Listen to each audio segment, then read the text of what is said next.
TF1 20h avec Patrice Duhamel. Moussa Benzara gracié 8 jours après l'exécution de Ranucci, Jean-Pierre Berthet explique les raisons du chef de l'État. Le général Bijard quitte le gouvernement, il estime que sa mission est terminée. Edgar Faure à TF1, un accord est nécessaire entre majorité et opposition pour lutter contre l'inflation. L'évacuation au compte-gouttes du camp de Tal el-Zatar, les Palestiniens ne laissent sortir que les blessés et les enfants. Bonsoir, c'est donc sur un petit coup de théâtre que s'est terminé ce premier conseil des ministres du mois d'août. Valéry Giscard d'Estaing et les membres du gouvernement de Jacques Chirac ne se retrouveront maintenant que le 25 août, mais ils seront moins nombreux. Ils ont en effet enregistré aujourd'hui la démission du général Bijard, qui était, depuis le 31 janvier 1975, secrétaire d'État chargé de la condition militaire et du service national. Il faut le dire, le général Bijard a quitté le gouvernement comme il y était rentré. Ce fut une surprise pour tout le monde ce matin, y compris sans doute pour beaucoup de ministres. Je considère ma mission comme terminée, a expliqué le général Bijard. N'ayant pas l'intention de m'orienter vers une carrière politique, je quitte mon poste avec l'accord du président de la République. Je rentrerai dans l'ombre, a-t-il poursuivi, et je me maintiendrai en condition physique et morale pour rester à la disposition de ma patrie. Dans une lettre qu'il lui a adressée cet après-midi, le chef de l'État exprime sa reconnaissance au général Bijard pour le concours qu'il a apporté à l'action gouvernementale pendant 18 mois. M. Giscard d'Estaing évoque l'activité, la compétence et le dévouement du général Bijard. Celui-ci considère donc avoir accompli son devoir. Il pense qu'en 1 an et demi d'activité gouvernementale, il a permis de redresser la situation. Et puis, et ce n'est un secret pour personne, il n'avait jamais caché une certaine impatience pour le baroudeur des guerres d'Indochine et d'Algérie. Il était sans doute parfois difficile d'avoir à tenir compte de préoccupations administratives ou politiques. C'est à une époque où le malaise dans l'armée était incontestable et incontesté que le général Bijard avait fait son entrée au gouvernement. Il était là comme militaire avant tout pour calmer un certain mécontentement et une certaine grogne dans l'armée. Et sur ce plan, Jean-Pierre Quittard, sa mission a en effet permis d'enregistrer des résultats positifs. 31 janvier 1975, il y a donc 18 mois et 4 jours, le général Bijard fait son entrée dans le gouvernement. Un gouvernement très sensibilisé depuis quelques semaines par les problèmes militaires, par ce malaise de l'armée aussi sensible chez les appelés du contingent. Certains sont descendus dans la rue, d'autres vont former des comités de soldats, que chez les cadres dont les conditions matérielles se détériorent et qui se demandent finalement à quoi ils servent. Dans un premier temps, c'est donc pour combler ce fossé entre l'armée et la nation que l'on fait appel à Bijard. Bijard le soldat, Bijard le baroudeur, Bijard l'officier sorti du rang, Bijard le militaire, à qui l'on demande un diagnostic, mais surtout à qui l'on demande des remèdes. Le plus urgent, revaloriser la fonction et la condition militaire. Pour le contingent, le prêt du soldat est porté à 210 francs, les permissions sont multipliées et il bénéficie de 2 voyages gratuits par mois. Chez les cadres, officiers et sous-officiers, c'est un rattrapage par les salaires du niveau général des rémunérations. On a donc amélioré l'ordinaire, mais le gouvernement et les militaires surtout veulent aller beaucoup plus loin. D'où un nouveau coup d'accélérateur, un effort financier d'abord. Le budget de la défense, 17% du budget total aujourd'hui, sera porté à 20% en 1982. Au niveau du statut, de la mission et de l'équipement des forces armées, un effort également. La réorganisation des 3 armes est en cours. Et au niveau des moyens, la puissance nucléaire de la France sera multipliée par 3 d'ici 4 ans. Bref, après 18 mois d'activité, le bilan n'est pas négatif, comme il le dit lui-même. Une nouvelle parcelle de gloire à ajouter. Seulement voilà, Bijard se sentait peut-être un peu à l'étroit dans son costume de secrétaire d'État. Une question de tempérament, comme il nous l'a expliqué. Mais vous savez, un poste de secrétaire d'État, c'est délicat aussi. Vous n'avez pas de levier de commande en main. Il y a le chef d'état-major des armées, chaque chef d'état-major des armées, le président de la République est responsable de la défense. Donc, si vous voulez, un secrétaire d'État là-dedans, c'est très effacé. Je regarde un peu par le trou de la serrure, j'essaie de donner des impulsions. J'ai fait tout ce que j'ai pu avec mon cœur. Je crois que le président, je le dis là dans la déclaration que je fais, c'est surtout lui qui a amené beaucoup pour l'armée. Il en a parlé, il a maintenu la conscription, il a augmenté le budget, il a fait ses revues. Je crois que c'est lui qui a fait énormément pour l'armée. Moi, mon échelon, avec tout mon cœur, j'ai surtout vendu de la patrie partout où je suis allé. J'ai remonté le moral, terre, air, mer, gendarmerie. J'ai beaucoup tourné. 3600 km de footing en 18 mois, 125 km de natation, 270 heures d'avion, 70 heures d'hélicoptère. Je suis allé à bord des sous-marins, en avion à bord des Jaguars, faire des ravitaillements en l'air, hélitroyage en mer au bout d'un cap pour rejoindre un bateau. Si vous voulez, j'ai vu beaucoup d'unités terre, air, mer, gendarmerie, et j'étais très réconforté de ce que j'ai vu. Et croyez-moi, tout ça, c'est bien reparti. Alors moi, mon boulot, ça a surtout été celui-là. Alors je tiens à bien préciser aux camarades français qui m'écoutent que vraiment, il n'y a aucune divergence dans aucun domaine. c'est un effort de volonté de ma part pour dire je m'en vais et je vais me mettre en condition physique et morale de façon à rester à la disposition de ma patrie. Mais il n'y a absolument aucune manœuvre de ma part, d'ailleurs c'est pas dans mon tempérament. Et j'ai pris cette décision avec beaucoup de regrets. Quand j'ai dit au président Giscard que je partais, je chialais presque, parce que c'est dur de quitter une équipe gouvernementale où on a quand même beaucoup d'honneur, beaucoup d'avantages. Il faut le faire, croyez-moi, ça n'a pas été une décision facile pour moi, mais tenant compte de mon tempérament, et je me connais, il n'y a pas de doute, dès l'instant que j'ai plus quelque chose à faire, il faut tourner la page, quoi. Dernière photo de famille avant le départ, Bijard, ses jeunes filles et le personnel du ministère, une bonne partie de ses collaborateurs en tout cas, regrettera le footing que leur imposait une fois par mois le général. C'est un très bon exercice pour conserver le moral des troupes, y compris dans les ministères.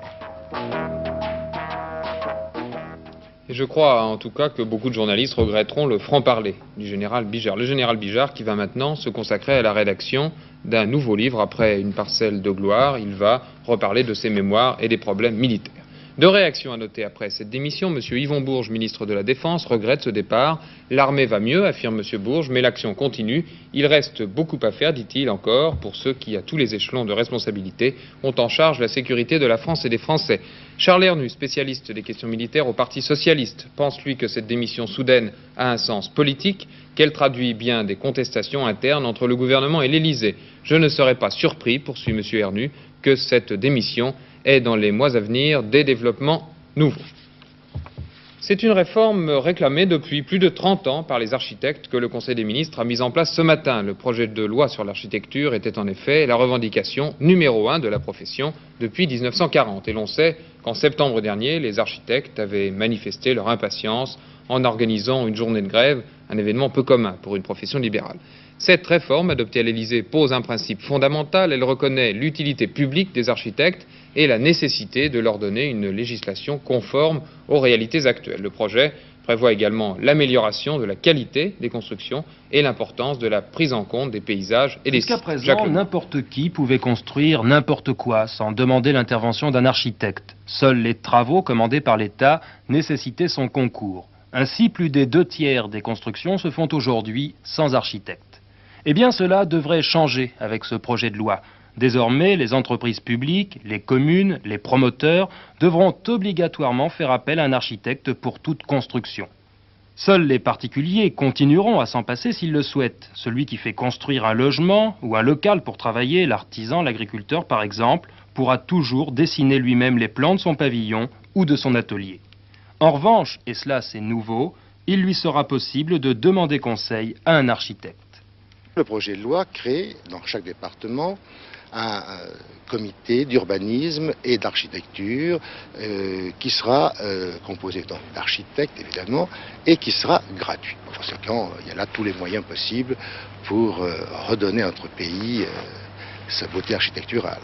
Si on veut vraiment lutter contre l'enlaidissement de la France, est-ce qu'il n'aurait pas fallu rendre cette consultation obligatoire au lieu de faculté? Non, n'est-ce pas? Il faut distinguer deux choses. Il faut distinguer les professionnels de la construction et puis il faut distinguer les personnes physiques qui construisent leur propre maison et à cela il faut leur laisser leur liberté. Mais une liberté dans laquelle ils pourront eux-mêmes faire les consultations dont je vous ai parlé, qui sont gratuites et dont je suis persuadé que petit à petit ils y viendront tout naturellement.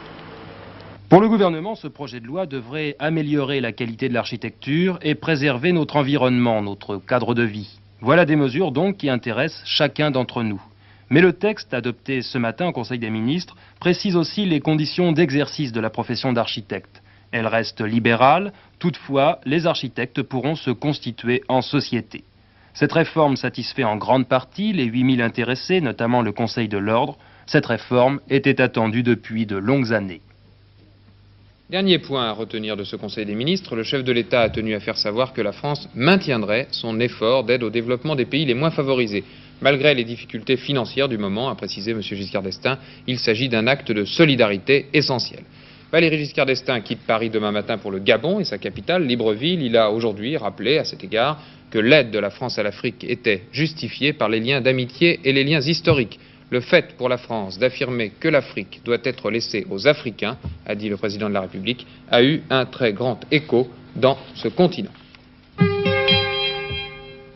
Valéry Giscard d'Estaing a donc, pour la deuxième fois depuis son arrivée à l'Élysée, accordé la grâce présidentielle. Il y a 6 mois, le 11 février, il avait gracié Bruno T, 17 ans, condamné à mort pour avoir assassiné une vieille dame à coups de couteau. Aujourd'hui, utilisant encore l'article 17 de la Constitution, il a donc commué en réclusion criminelle à perpétuité la peine capitale prononcée le 25 février dernier contre un ancien harki, Moussa Benzara.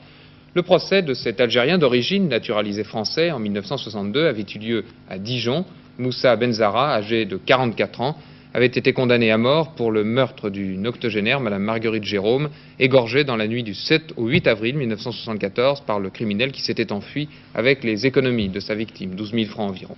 Moussa Benzara a été dépeint par les psychiatres au cours du procès comme un individu dangereux, ayant délibérément choisi la délinquance et responsable de ses actes.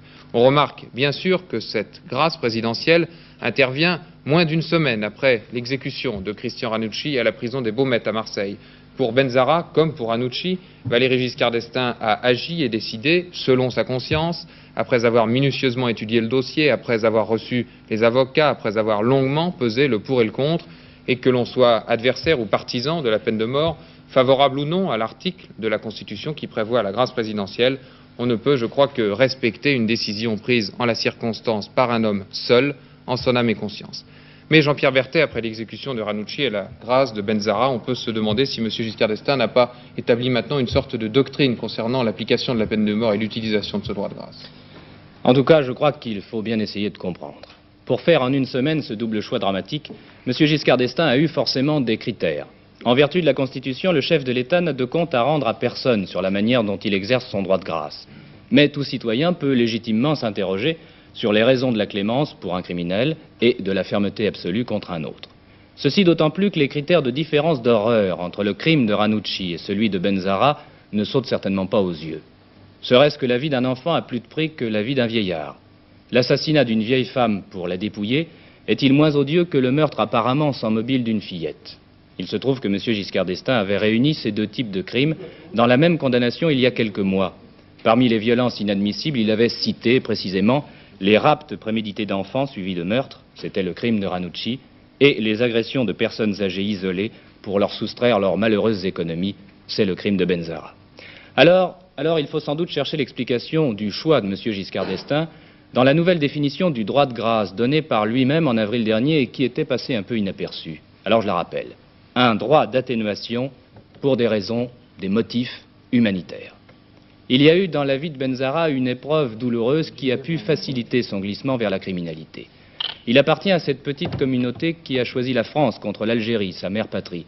Il ne serait pas étonnant que son passé d'ancien harki ait sauvé la tête de Benzara. Quoi qu'il en soit, 2 dossiers de recours en grâce ont amené le chef de l'État à confirmer une certaine idée de la peine de mort. Puisque la guillotine fonctionne encore, il faut bien, pense sans doute M. Giscard d'Estaing, définir des priorités dans son utilisation face à la montée de la violence. Ainsi donc, pas de pitié pour les preneurs d'otages, surtout quand leur victime est un enfant. Au chapitre de la peine capitale, le nouveau code pénal met cet avertissement en vedette. Ce n'est certes pas sens. Au Liban, l'opération d'évacuation des blessés du camp palestinien de Tazat continue. Un deuxième convoi formé par les véhicules de Croix-Rouge nationale quitte le camp. Quelques légers incidents, une rame automatique a été ce matin sur une voiture de la Croix-Rouge. Cette évacuation se passe dans de bonnes conditions. De part et d'autre, de consensus semble établi et la Croix-Rouge travaille dans des conditions assez difficiles. Cette opération confirme l'amélioration du climat. On a d'ailleurs appris que les forces concertistes avaient signé cet après-midi l'accord prévoyant l'entrée d'un cessez-le-feu à partir de demain matin sur l'ensemble du territoire libanais. Dans ces conditions, on peut penser que cette évacuation du camp palestinien constitue peut-être l'amorce de Ladislas Goyos. 91 hier 243 voilà 3 qui ont échappé au gré de Tel Zatar. 304 sont bien 1000 ou plus, comme le laissent entendre les responsables de Croix-Rouge. Il y en a tellement que le chiffre, le record, si j'ose dire, porte peu. Ce qui est grave, c'est que ceux qui n'ont pas encore pu être évacués sont depuis plusieurs jours enterrés sans eau, sans diamants. Il a fallu toute la détermination d'hommes secourir ces gens qui agonisaient au milieu des cadavres souterrains palestiniens rasent toute sa surface. Ce qui est important, c'est qu'un homme, ainsi Jean Odigay, délégué de la Cour internationale, réussit même il a ce devoir de neutralité à convaincre les plus forts, il fallait secourir les plus faibles. C'est de Tazar, voilà 44 jours, maintenant qu'on parle. C'est fou, ça s'habite au malheur des autres. Voyez, il a fallu prétendre de parler, une belle pas, ou une manière de l'Arabie Saoudite, ou d'un parti politique européen, etc., pour que les Arabes puissent enfin ouvrir un pire. Alors que voient des enfants, Une infirmière suédoise amputera des Palestiniens se redresse sur les pentes des de la Croix-Rouge pour faire la victoire. Aucun blessé n'a accepté d'être soigné dans l'hôpital chrétien de la zone est de Beyrouth, tenu par les phalanges précieuses. Et là commence. Résident de Talata détiennent des chrétiens. Plus encore, ils refusent de laisser sortir les civils pour un bouclier des phalangistes. Et puis, s'ils n'ont plus de vie, il leur reste des tonnes de munitions et sont idées à battre pour faire de Tal el-Zatar le symbole de la résistance palestinienne. Alors, que passera-t-il quand les blessés ont été évacués s'il n'y a pas eu de véritable ordre de cessez-le-feu? Et bien, on recommencera à compter les morts. Et parce que Tal el-Zatar sera entièrement rasé. Alors, ce qui reste de Palestiniens, il faudra bien les mettre quelque part. C'est bien ce dont discute actuellement Syrie à la place du Moab. Pour régler la crise libanaise, l'Organisation de libération de la Palestine comptant sur la contribution de la France, M. Kamal, adjoint du département politique de l'UP, a dit aujourd'hui, après avoir été reçu hier par Jean Vagnard, que la diplomatie française est précieuse. Les Arabes qui se fondaient deux facteurs principaux. 1. Pas de règlement de la crise du Proche-Orient sans solution de la crise palestinienne. 2. Pas de solution non plus avant le règlement de la crise sur la base de l'unité du peuple et du territoire libanais et le maintien de l'intégrité et de la souveraineté de l'indépendance du Liban. L'Afrique du Sud connaît aujourd'hui de nouveaux affrontements raciaux. À la principale ville africaine près de Johannesburg, la police a tiré sur des manifestants africains qui essayaient de rompre. Il y a au moins 3 victimes. Les manifestants, qui étaient plus de 10 000, 10 la majorité, s'étaient rassemblés pour marcher sur la capitale sud-africaine, s'est aligné. Au moment où l'Américain Henry Kissinger, dans un discours prononcé à Boston, exhorte l'Afrique du Sud à reconnaître que le jugement souffle de nouveau sur l'Afrique. On se souvient qu'en juin dernier, les manifestations, toujours à Soweto, ont fait 160 morts et 1000 blessés. 80 personnes ont été exécutées ce matin à l'aube au Soudan. C'est la première fois depuis l'indépendance du Soudan. Il y a exactement 20 ans, 1906, qu'autant de condamnations sont pliées. Il a été condamné pour s'être très haut avec l'objectif de renverser le gouvernement du président Nyeri. Il est bien sûr du coupable d'avoir tiré au complot du 2 juillet du Soudan, Jean-Loup. Il est tenté de renverser Jafar el-Nimeri, le chef de l'État, sur ses images au moment où celui-ci, à partir de Maurice, participait à un sommet de l'unité africaine. Mais le Nimeri était arrivé à l'aéroport une heure plus tard que ne le pensait l'utile et avait pu en 40 faire écraser les rébellions par des nommés dans l'ensemble fidèle. Les combats firent 700 morts, parmi eux beaucoup de civils. Après un procès serré et avec devant une juridiction spéciale, 88 personnes étaient condamnées à mort hier et exécutées ce matin. 292 interrogés doivent encore juger les jours qui viennent. Le procès qui s'est terminé hier était appelé le procès mercenaire, même si tous ceux qui ont exécuté le et en effet, le général Nimeri accuse la Libye et le Kadhafi d'origine complète de Libye. L'ironie de l'histoire soudanaise, c'est grâce au lien que le Nimeri au port de Plepton en 1960 a pu il y a 4 ans récupérer le pouvoir qui lui avait été confié par des pro-communistes. Pour les hommes politiques de la majorité de l'opposition, le temps des vacances, c'est aussi du bilan des perspectives. C'est pour cette raison que nous vous présentons depuis quelques jours une série d'interviews marquantes de la vie politique et économique française sur leur lieu de vacances. Ce soir, la parole est à M. Effort, le président de l'Assemblée nationale, qui se repose propriété de Seine-Marne, en compagnie de sa femme Effort, qui va bien connue, vous allez le voir dans quelques instants, et de ses enfants, évoque au micro de Dominique Laury session parlementaire ajoutée du printemps dernier. Et il parle aussi de la rentrée. Une rentrée sera donnée, on le sait, par l'évolution de la situation économique et la fin de la stratégie de lutte contre l'inflation. Sur tous ces points, donc, Garfort va répondre à Dominique Laury. Alors, fais pas de bruit, parce qu'on travaille. Président, les vacances, c'est un petit peu le temps des clients. Est-ce que vous êtes à l'aise dans la paix? Je suis parfaitement à l'aise dans la majorité. Il y a une raison très simple. J'ai une grande confiance dans les hommes qui la dirigent. En précisant dire que cela ne veut pas dire que je suis d'accord avec eux. Et je vous ai donné des preuves, pas longtemps. Un avis, ni homme infaillible. Justement, lui ni moi. Alors, vous préviens sur ça. Ce débat à l'Assemblée nationale disait l'Assemblée somnolait, et puis cet événement, comment l'expliquez-vous? J'ai veillé pour une raison très simple, c'est que la dans la très grande majorité était hostile à ce projet de loi. L'opposition n'en voulait pas, et la majorité non plus. Vous connaissez la majorité, non? Certaines, elle en voulait, avec ce genre d'une trépide franche. La majorité n'a aucune tension de répondre. Au contraire, la gênait beaucoup. Et la majorité a fait son sentiment pour ne répondre.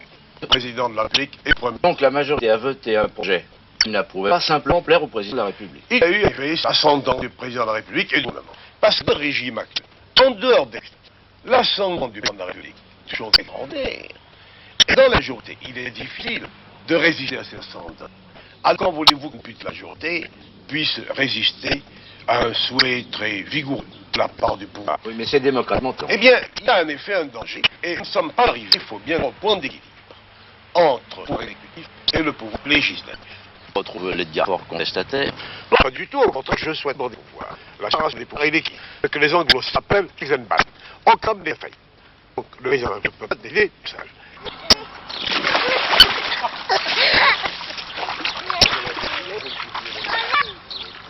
Président, nous allons avoir quelques années ici, ou pour l'opposition ou pour la majorité. Comment voyez-vous ces prochaines années? Totalement, vous le savez, prochaines. Quelle que soit la danse qui porte, elle va pas gouverner sans un consensus qu'il a. Il faudrait s'aviser maintenant. On ne peut pas faire une politique qui repose uniquement sur la revendication de la classe salariale, ni une qui repose uniquement sur les appréhensions des mignons et de la distance. Ce que je préconiserais, c'est que maintenant, on établit une coopération entre la majorité sur un ensemble minimal pour lutter contre l'inflation.